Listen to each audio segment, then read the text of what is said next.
Барлықтарыңызға ассалаумағалейкум. Сіздермен алтын балта арнасы. Сәттілік тек адамдарда ғана бола бермейді екен. Бүгін сіздерге таңғаларлық жануарлардың сәттілігін ұсынамыз.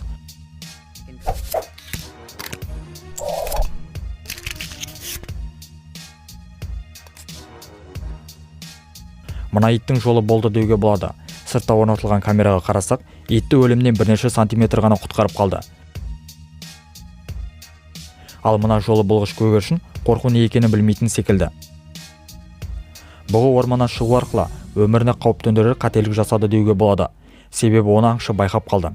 Ендесе қисық көзді аңшыны, жолы болғыш жануарды, қорқу білмейтін бұғыны көріп тұрмыз.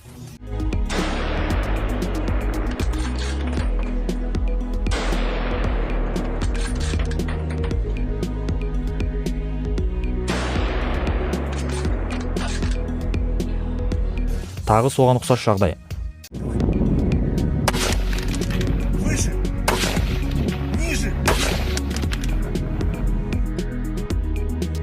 Мына жерде бірден екі жануардың жолы болды деуге болады. Адамның және де қоянның. Екеуі де қар көшкінінің құрбаны бола жаздады. Егер де қоянды байқамасаңыз, міне ол. Қараңызшы, қаншалықты жолы болып жатыр.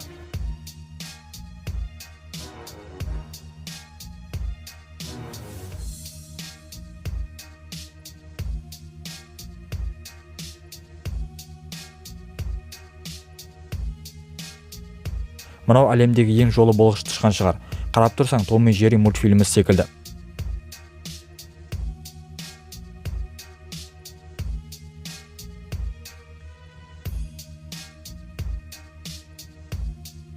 Мына видеода егесі итті дер кезінде ұстап қалды.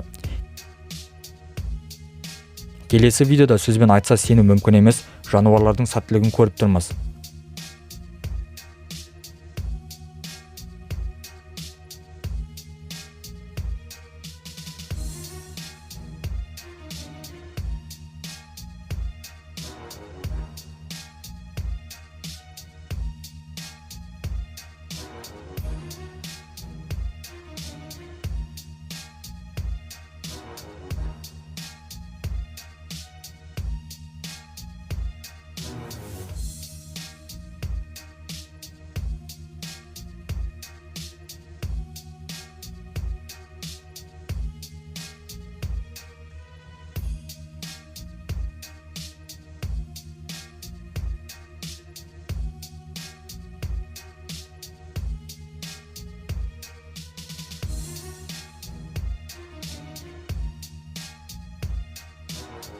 Мына видеода жануарды өзінің жылдамдығы құтқарып қалды.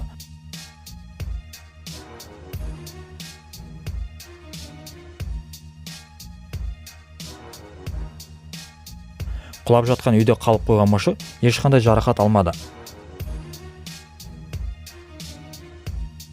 Мына мышық бәрін ойластырып қойған секілді.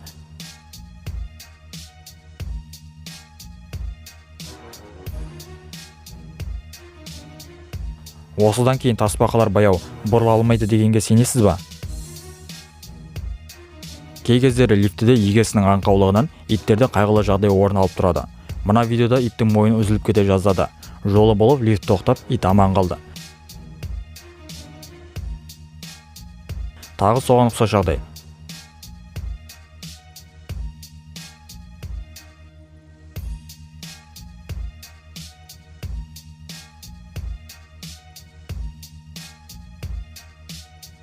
Канада жағалауында су толып қайтқан кезде тастың арасында касатка қалып қойыпты. Жол болып сол жердің адамдары байқап қалды. Олар касаткаға қолдарынан келгенше жәрдем берді. Көтеріп суға тастай алмайтын болғандықтан күннен қорғап, үстіне су құйып, судың толуын күтті. Әлі судың толуына 8 сағат бар болса да, ақыр соңында су толып, касатка аман қалды.